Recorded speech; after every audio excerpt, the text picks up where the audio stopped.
Bismillahirrahmanirrahim. Dear students, Assalamu alaikum. Well, beta, how are you all? Hoping everything is going well. Let us start our today's lecture. Let's see what comes in today's lecture.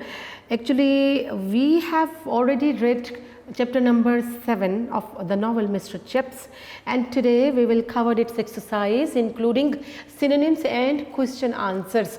जी बेटे, आप novel mister chips जो है वो पढ़ रहे हो आजकल, और हम पहुंच चुके हैं चैप्टर नंबर 7 तक, और चैप्टर 7 आपका हो चुका है कंप्लीट, और चैप्टर 7 की एक्सरसाइज जो है वो आज की जाएगी। और इसमें शामिल क्या है? इसमें शामिल है जनाब, आपका मैंने यहाँ लिखा, इसमें we will cover synonyms as well as question answers. ठीक हो गया बेटे? अच्छा, इसके बाद इंशाल्लाह ट्रांसलेशन जो सॉल्व पैराग्राफ है ट्रांसलेशन के, वो भी हम लोग इंशाल्लाह करेंगे। तो पहले टारगेट हमारा है जनाब इसकी एक्सरसाइज, नॉवल के चैप्टर नंबर 7 की एक्सरसाइज। सिनोनिम्स में आ जाइएगा बेटे। आपके पास फर्स्ट वर्ड है विविड, VIVID। विविड का मतलब होता है क्लियर, क्लीन, वाज़े, साफ। तो इसमें बी ऑप्शन क्लियर आंसर होगा। नंबर 2 स्टेटमेंट है ग्लोड, GLOWED। ग्लोड का मतलब है चमक उठना, शोन। सेकेंड फॉर्म ग्लो की है ग्लोड, तो शाइन की भी सेकेंड फॉर्म शोन, SHONE। तो डी ऑप्शन शोन इसका आंसर होगा। नंबर 3 पे आ जाएगा ट्वाइलाइट। ट्वाइलाइट कहते हैं डस्क। डस्क क्या होता है कि जब शाम की तारीकी फैलती है तो उस माहौल को क्या हम कहते हैं, उस दौरानी को, उस वक्त को क्या कहा जाता है? शाम का धुंधलका, शाम की तारीकी, डस्क। तो यहाँ पर ए ऑप्शन डस्क लिखी है, ये इसका आंसर है। फिर आपके पास नंबर 4 स्टेटमेंट है स्कैम्परिंग। स्कैम्परिंग क्या होता है बेटा? हरिंग, रशिंग, तेज़ी से भागना किसी तरफ, किसी जानिब। तो यहाँ पर सी ऑप्शन है हरिंग, HURRYING। हरिंग होगा तेज़ी से किसी जानिब बढ़ना। Number 5 howler, HOWLER। हाउलर होता है ब्लंडर, कोई गलती, बहुत बड़ी गलती करना। तो यहाँ पर बी ऑप्शन ब्लंडर इसका आंसर होगा। नंबर 6 है let them of. Let them of का मतलब होता है किसी को छोड़ देना, मुआफ़ कर देना, to forgive, to pardon, pardon. तो यहाँ पर सी ऑप्शन है पार्डन, PARDON। पार्डन क्या होगा? मुआफ़ी दे देना। नंबर 7 है कूप्ड अप। कूप्ड अप का मतलब होगा किसी को मुक़य्यद करना, कैद करना, पिंजरे में डालना, केज्ड, CAGED। तो ए ऑप्शन केज्ड इसका आंसर होगा। नंबर 8 पे आ जाएगा बेटे, and your word is strict. Strict क्या होता है? Stern, STERN। स्टर्न होता है बहुत सख्त होना, सख्त हो जाना। तो बी ऑप्शन स्टर्न आंसर होगा। Number 9 sack, SACK। सैक का मतलब होता है किसी को बर्खास्त कर देना, मुअत्तल कर देना, ठीक है, फारिग कर देना। तो यहाँ इसको इंग्लिश में कहेंगे एक्सपेल, EXPEL। तो यहाँ डी ऑप्शन एक्सपेल इसका आंसर होगा। नंबर 10 पे आ जाइएगा। आपके पास वर्ड है एडमेंट। एडमेंट क्या होता है? ऑब्स्टिनेट, स्टबन, ज़िद्दी, सरकश, अकड़ जाने वाला। तो यहाँ पर हमारे पास बी ऑप्शन है स्टबन, STUBBORN, और इसका आंसर होगा। नेक्स्ट नंबर 11 पे आ जाएगा। नंबर 11 पे your word is exceptional. Exceptional होता है एक्स्ट्रा ऑर्डिनरी, गैर मामूली। तो आपकी बी ऑप्शन इसका आंसर होगी। जी बेटे, नंबर 12 है रेमिनिसेंस। रेमिनिसेंस क्या होता है? रेमिनिसेंस कहा जाता है नोस्टैल्जिया, पास्ट मेमोरी, पुरानी यादें। तो डी ऑप्शन नोस्टैल्जिया इसका आंसर है। फिर आपके पास नंबर 13 पे रुफियन। रुफियन क्या होता है? स्काउंडलर, बदमाश को कहा जाता है, बुरी सिफ्त रखने वाला शख्स, बुरी खसलत रखने वाला शख्स। तो यहाँ सी स्काउंडलर आंसर है। Number 14 plead. प्लीड का मतलब दरख्वास्त करना, अपील, रिक्वेस्ट। तो यहाँ ए ऑप्शन अपील जवाब होगा। Number 15 leniency. लीनियंसी क्या होता है? नरमी दिखाना, यानी to show mercy on, mercy. तो यहाँ पर बी ऑप्शन मर्सी आंसर होगा। Number 16 cocksure. कॉकशोर का मतलब होता है ओवर कॉन्फिडेंट होना। तो ए ऑप्शन ओवर कॉन्फिडेंट, हद से ज़्यादा खुद एतमादी। Number 17 annihilation. एनिहिलेशन क्या होता है? तबाही, खात्मा, extinction, extinction. B option extinction जो है ये इसका आंसर होगा। नंबर 18 पे आ जाएगा एनेक्डोट्स। एनेक्डोट्स होता है टेल्स, कहानियाँ, तो यहाँ डी ऑप्शन टेल्स आंसर होगा। Number 19 epochs. इपॉक्स होता है कोई दौर, ज़माना, एराज, तो यहाँ पर ए ऑप्शन एराज इसका जवाब है। अब ब्लैक शीप कंटैमिनेट। कंटैमिनेट क्या होता है बेटे? कंटैमिनेट का मतलब आलूदा करना, पल्यूट, स्पॉइल, तो यहाँ पर ए ऑप्शन स्पॉइल इसका आंसर होगा, यानी आलूदा करना। तो जनाब इसके जो सिनोनिम्स है वो हमने कर लिए। अब the next section is of question answers. Question answers में देखते हैं। The very first question is what different memories did mister Chips have of Katherine during a twilight at Mrs Wickett. Mrs Wickett के यहाँ Twilight थी जनाब, शाम का वक्त है, और क्या यादें मिस्टर चिप्स के जहन में आ रही हैं? आपने देखा कि in his memories mister chips saw Catherine rushing or hurrying along the corridor and also laughing at some mistakes which he might be making during or while checking some essays. He also saw her playing the cello and taking part in school concert, and he also saw Catherine advising or hurrying in garden party and tendering her advice to him on certain occasions regarding problems. ये आपने chapter के बिल्कुल start में पढ़ा था। ये तमाम यादें कैथरीन से मुतल्लिका उसके जहन में है, किस तरह वो हंसते हुए दौड़ती थी कॉरिडोर में, उसको एडवाइस दिया करती थी और सेलो वायलिन बजाया करती थी। Next question, what did Katherine always plead with Chips regarding the boys. Boys के बारे में वो क्या रिक्वेस्ट करते थे चिप्स से? अक्सर she pleaded to forgive the boys if they made some mistake. वो कहा करती थी कि अगर लड़कों ने कोई मिस्टेक किया तो उनको माफ़ कर दिया जाए। And she wanted that a chance should be given to this boys, कि इन बच्चों को एक चांस और मिल जाना चाहिए। अच्छा, फिर वो क्या कहते थे? She also told him told Chips that warn these boys not to repeat this mistake again, not to repeat this mistake, कि इन लड़कों को वार्न कर दिया जाए कि not to repeat this mistake, कि इस गलती को ना दोहराएं। नेक्स्ट है, who was Ogilvy? Ogilvy कौन था? आपने पढ़ा old Ogilvy was a choir master, he was a music master, and Mr. Chips also remembered a very funny tale connected with old Ogilvy and Dunster. Dunster was a student. He once put a rat into the organ loft, ठीक है, just for the sake of creating fun. ये हमने पढ़ा था lesson में। Number 4, what did Chips want to do about his memories? Very important question. अपनी memories के बारे में वो क्या चाहता था? He wanted to write down all his memories in the form of a book, but क्या है, writing exhausted him both mentally and physically. अपनी किताब को तहरीरी शक्ल में लाना चाहता था, लेकिन लिखने से, तहरीर करने से थक जाता था मेंटली और physically. Did the advice of Katherine have an affect on Chips? क्या कैथरीन की एडवाइस जो है उसका कोई असर होता चिप्स पर? हम देखते हैं कि on certain occasions Katherine tendered her advice to Mr Chips whenever a little problem arose, and Chips did not always accept this advice. Yet क्या है, he got the influence, he was always under the influence of this advice, हमेशा वो असर लिया करता था advice का। How did chips justify strict discipline? अपने स्ट्रिक्ट डिसिप्लिन को जस्टिफाई कैसे किया करता था वो कैथरीन के सामने से? वो कहा करता था, he used to say that for every one sake we will have to take a strict action against this particular student, because you know that one black sheep contaminate the whole lot. वो कहा करता था कि हमें school के माहौल को सही रखने के लिए अगर बच्चे ने कोई गलती बहुत बड़ी कर दी है तो सज़ा देना ही पड़ेगी, वरना पूरा माहौल ख़राब हो जाएगा। What kind of musician was Catherine? कैसी म्यूजिशियन थी? She was a good musician indeed, and she was very expert in playing cello or violin, ठीक है, and she took the cello part in a Mozart trio for the school concert, ये भी हमने पढ़ा था।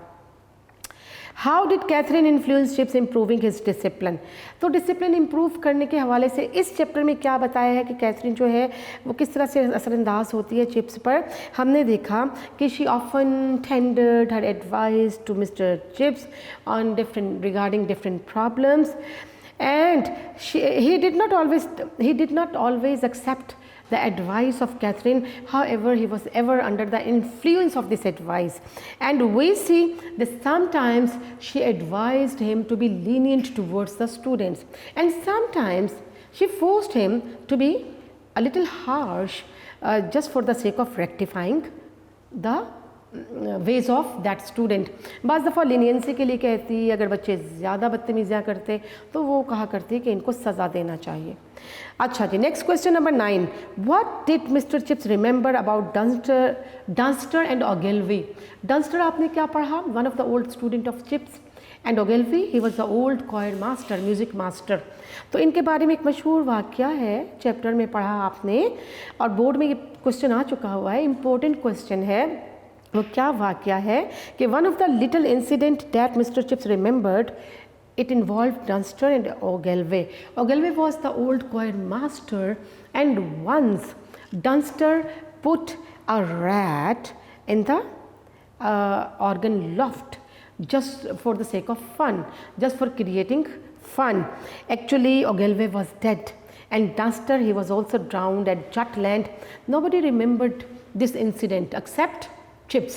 Chips के सिवा ये वाक़या किसी को याद नहीं था कि किस तरह से डंस्टर ने वो जो म्यूज़िक गैलरी थी वहाँ पर चूहा छोड़ दिया था एन्जॉयमेंट के लिए, अम्यूज़मेंट के लिए, लोगों को हंसाने के लिए।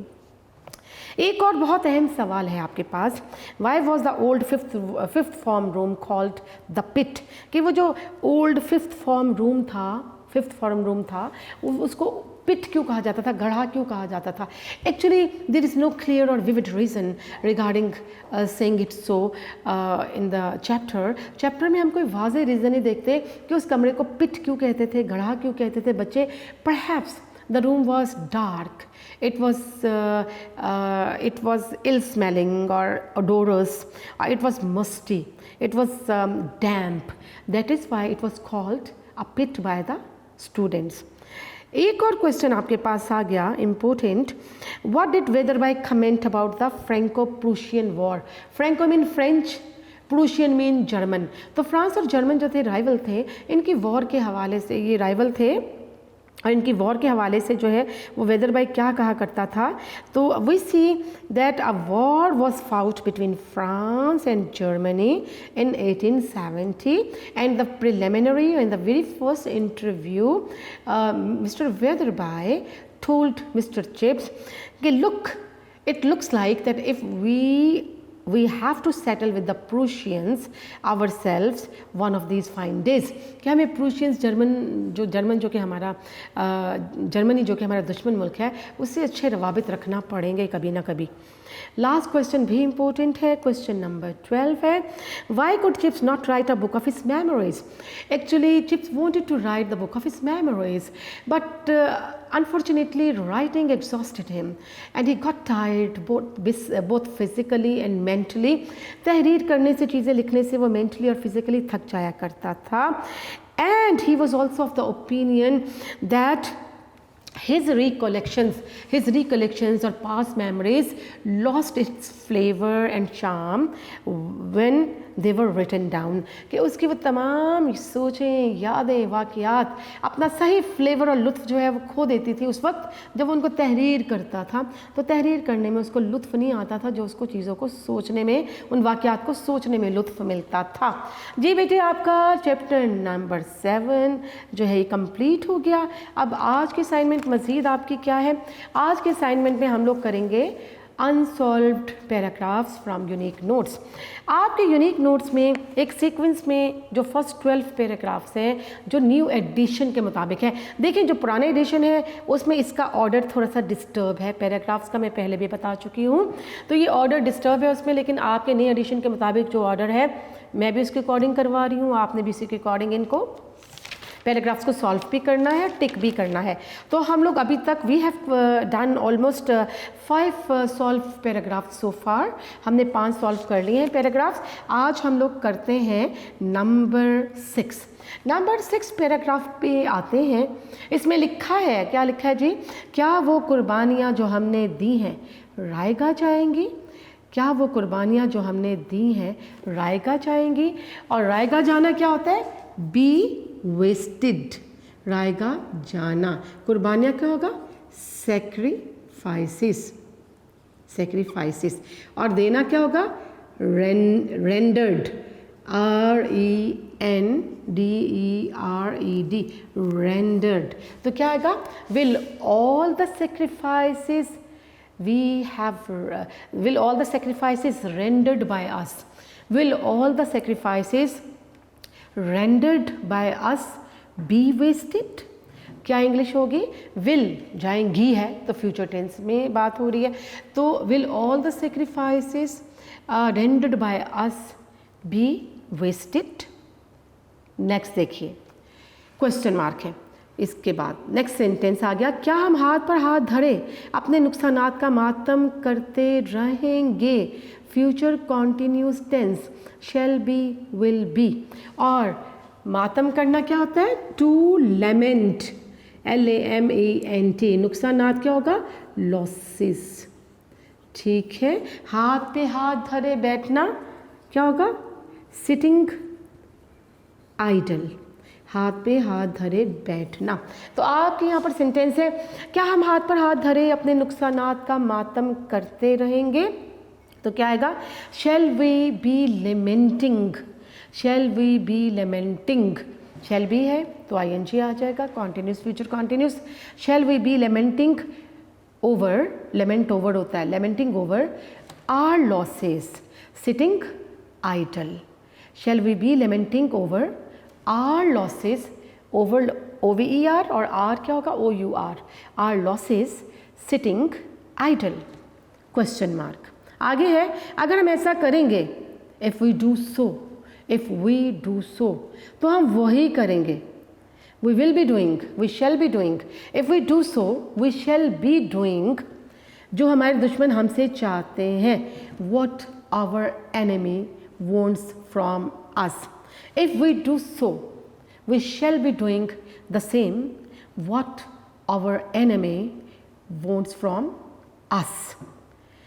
इस तरह हम उनके हाथों में खेल रहे होंगे।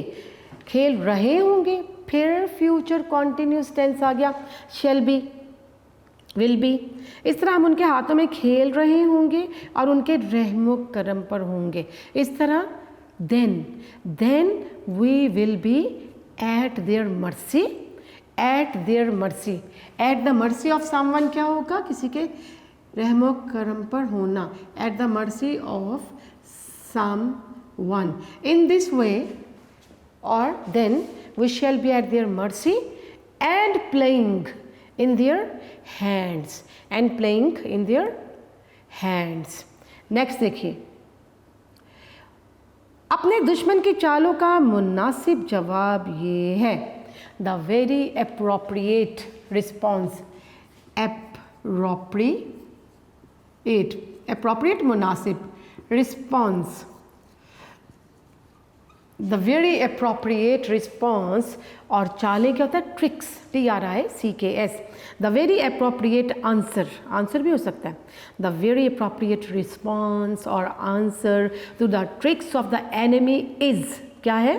कि हम मुसम्मम इरादा कर लें। To take a firm decision, to take a firm decision क्या होगा? मुसम्मम इरादा करना। To take a firm decision. और अपने मुल्क को मजबूत और मुस्तहकम बुनियादों पर तामीर करना शुरू कर दें।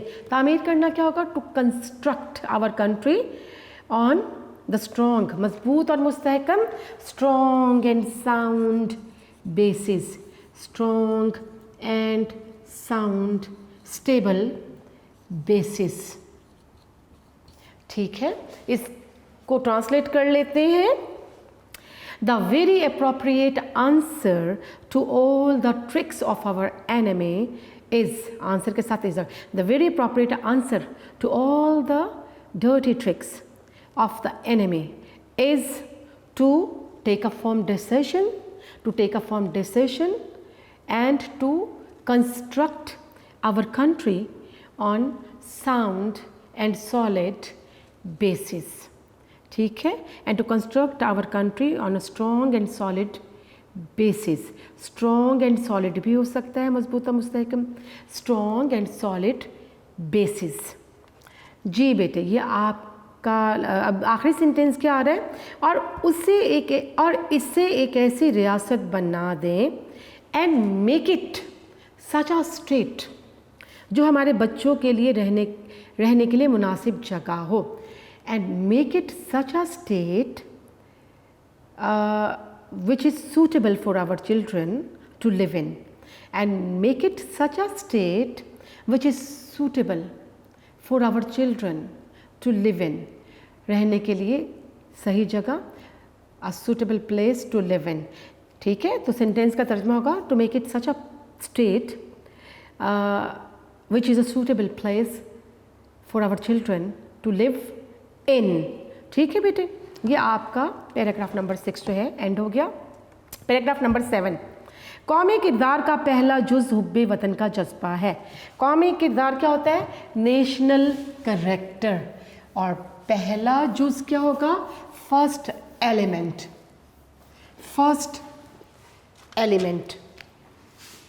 National character, first element. तो पैट्रियोटिज्म क्या होता है? हुब्बे वतनी. पैट्रियोटिज्म. तो the first element of the national character is patriot, the spirit of patriotism. The spirit of, आप हुब्बे वतनी का जज्बा लिखा है, द स्पिरिट ऑफ पैट्रियोटिज्म. हुब्बे वतन एक ऐसा जज्बा है जो ज़ाती मफादात को कौमी मफादात पर कुर्बान कर देता है. तो patriotism is such a passion which sacrifices the personal gain to national interest.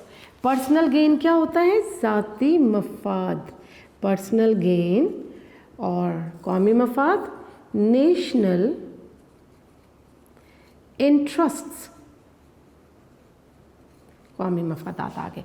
ठीक है, तो patriotism is such a passion, such a spirit which makes us to sacrifice our personal gains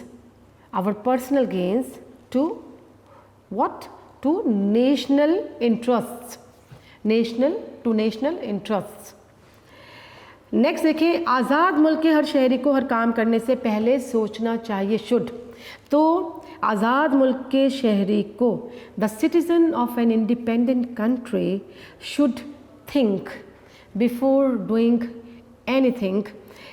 the citizen of an independent country should ponder over, या should think before doing anything that, कि ऐसा करना कौम के लिए फ़ायदा मंद है या नहीं. कि बेटर, देखिए बेटा, the citizen of an independent country should think before doing anything whether it goes in the favour of the country और not. It goes in the favour of the country और नॉट. यानी the citizens of an independent country should think before doing anything whether it goes in the favor of the country or not. right? next देखते हैं. कौमी किरदार का दूसरा अहम जुज़ ज़िंदगी के हर शोबे में दयानतदारी और ईमानदारी बरतना है. बरतना होगा टू एग्जिबिट. और दयानतदारी और ईमानदारी क्या होगा? Honesty and integrity. तो क्या है, the second element of the national character is, the second element of the national character is to show honesty and integrity in किसमें, हर शोबे में, in all the spheres of life, all the spheres of life are shobha, all the spheres of life, in all the spheres of, to exhibit honesty and integrity in all the spheres of life. Next देखिए, कौमी किरदार के मेयार को बुलंद करने के लिए, to raise the standard, बुलंद करना, मेयार बुलंद करना, टू रेज द स्टैंडर्ड। तो कौमी किरदार के मयार को बुलंद करने के लिए to raise the standard of the national character, ये ज़रूरी है, इट इज़ असेंशियल, हम ये भी कह सकते हैं, it is essential to raise the standard of the national character, to क्या करना है हमें, कि फ़र्द सिर्फ अपनी ज़िंदगी के रोज़मर्रा के मामलात में ईमानदार ना हो, that an individual should not only be honest in his रोज़मर्रा के मामलात, day to day affairs, day-to-day affairs, that an individual should not only be honest in the day-to-day affairs, बल्कि वो अपने पेशे में भी कमाल दयानतदार हो। बट यानी देखें, इसको हम करते हैं, it is essential to raise the standard of the national character, that an individual should not only be honest in his day-to-day affairs, but also perfectly honest in his profession. अपने पेशे में भी कमाल दयानतदार हो, but also be perfectly honest in his profession. To raise the standard of the national character, it is essential that a person, it is essential to raise the character of the, to raise the standard of the national character, that an individual should not only be honest in the day-to-day affairs, but be perfectly honest in his profession. Next देखें, इंतज़ामी हुकूमत, administration, तिजारत और सनत व हरफत, trade and commerce में बेईमानी, dishonesty, इखलाकी कयूद से आज़ादी, इखलाकी कयूद से आज़ादी क्या होगा, being away from moral restrictions, being away from moral restrictions, being away from moral restrictions। जी, अखलाकी कयूद से आज़ादी इख्तियार करने की वजह से हम दूसरे ममालिक में बेहद जलील हो चुके हैं परफेक्ट टेंस से, तो वी हैव बीन डिस्ग्रेस्ड। जलील होना क्या होगा, डिस्ग्रेस्ड, हम लिखते हैं इसके स्पेलिंग डिसग्रेस्ड, तो we have been disgraced among other nations, we have been disgraced, we have been insulted, disgraced among other countries due to किस वजह से, due to dishonesty in administration, trade and commerce, and being away from moral restrictions. So we have been disgraced among other nations, other countries due to being away from moral restrictions and dishonesty in administration, trade and commerce. ठीक है बेटे, next देखें, रिश्वतखोरी क्या होगा, bribery. फिर लिखा हुआ है अकरबा परवरी और नफ़ाखोरी, अकरबा नवाजी होता है नेपोटिज्म, और नफ़ाखोरी होगा प्रॉफिटियरिंग, ज़ख़ीरा अंदोज़ी होर्डिंग, HOARDING, और नेक्स्ट है स्मगलिंग, SMUGGLING। तो क्या बताया जा रहा है, रिश्वतखोरी, अकरबा परवरी, नफ़ाखोरी, ज़ख़ीरा अंदोज़ी और स्मगलिंग की वजह से हमारा शुमार बेअसूल, बददियानत और बदमामला कौमों में होने लगा है। बेअसूल क्या होगा? अनप्रिंसिपल्ड। जी बेटा यहाँ पर लिखते हैं अनप्रिंसिपल्ड। इसके बाद नेक्स्ट वर्ड आपके पास था बेअसूल, बददियानत और बदमामला। बददियानत क्या होगा? Dishonest, dishonest. बदमामला करप्ट, और शुमार होना बीइंग काउंटेड, काउंटेड। सुन लीजिएगा इसके इंग्लिश कि रिश्वतखोरी, अकरबा परवरी, नफ़ाखोरी, ज़ख़ीरअंदोज़ी और स्मगलिंग की वजह से हमारा शुमार बेअसूल, बददियानत और बदमामला कौमों में होने लगा है। तो वी आर बीइंग काउंटेड, होने लगा है। We are being counted, we are being counted among unprincipled, dishonest and corrupt nations due to bribery, nepotism, profiteering, hoarding and smuggling. So we are being counted among unprincipled, dishonest and corrupt nations due to bribery, nepotism, then profiteering, hoarding and smuggling. जी बेटे आपका ये paragraph भी ख़त्म हुआ। एक last paragraph करना है सिर्फ आज की इस असाइनमेंट में।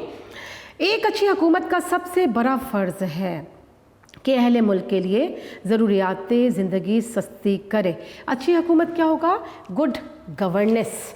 गुड गवर्नेंस को अच्छी हुकूमत कहा जाएगा। मैं यहाँ लिख के देती हूँ आपको, good governance.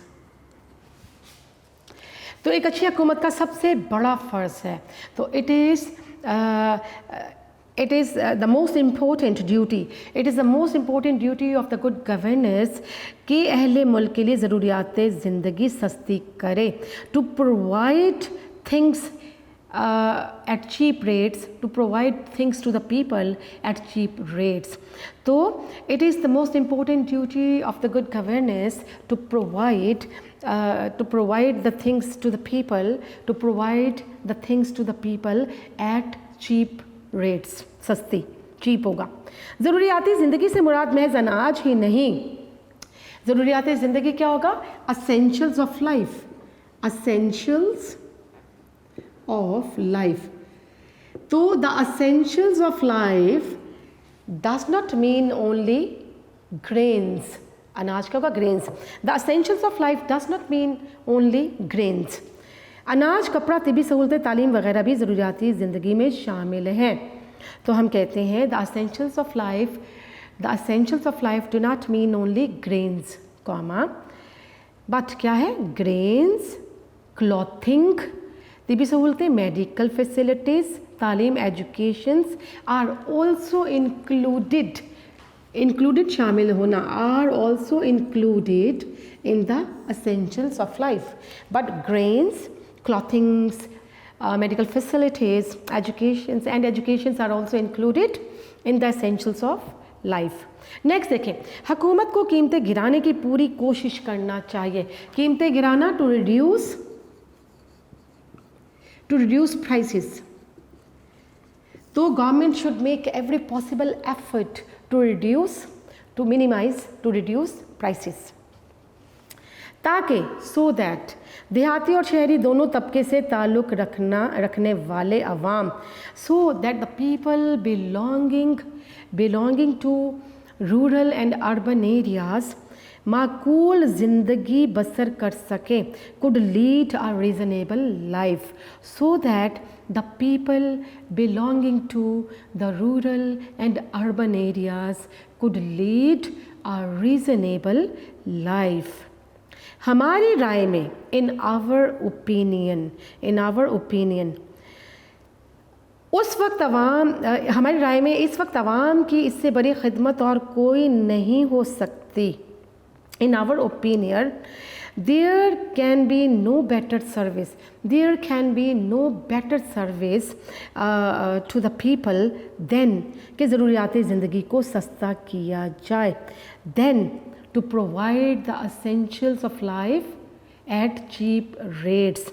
So in our opinion, there can be no better service to the people, there can be no better service to the people than to provide the essentials of life at the cheap rates.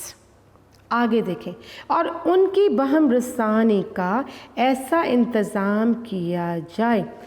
बहम रसानी क्या होता है? Provision, manage होगा इंतज़ाम करना, to manage, provision होगा दस्तयाबी, provision, और ये कंटिन्यूड है sentence, and to manage the provision और availability of these things in such a way, ऐसा मीन इन सच अ वे कि हर शख्स को इसकी ज़रूरियात ज़िंदगी मुनासिब मिक़दार और मुनासिब कीमत पर मिल जाए। मुनासिब मिक़दार क्या होगा? रीज़नेबल क्वांटिटी, रीज़नेबल क्वांटिटी, और क्या है इसके बाद आपके पास दूसरा वर्ड आता है, आखिरी लाइन है बेटे, मुनासिब कीमत, सूटेबल प्राइस, सूटेबल प्राइसेस।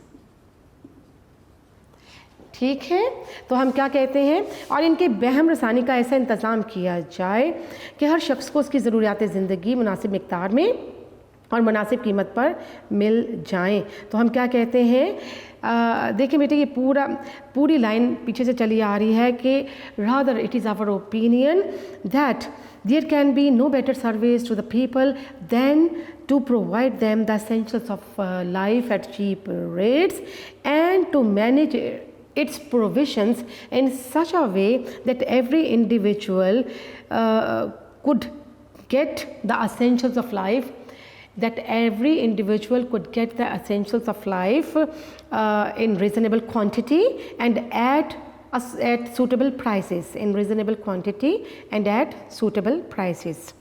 आगे देखिए, सिर्फ यही इक़दाम, only these measures, these steps, हुकूमत की हर दिल अजीज़ी की ज़मानत हो सकता है।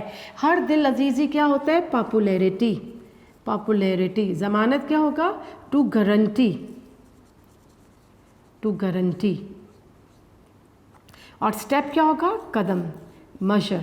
ओनली दीज, क्योंकि इक़दाम है ढेर सारा, उसका प्लूरल आ गया, तो ओनली दीज स्टेप्स और मशर can guarantee the popularity of the government, only these steps can guarantee the popularity of the government. जी बेटी, आपका ये पैराग्राफ ख़त्म हो गया। आज की असाइनमेंट बेटा it comes to an end and hoping to continue these things in the next lecture also. So thank you very much बेटा, stay blessed and take care, Allah हाफिज़।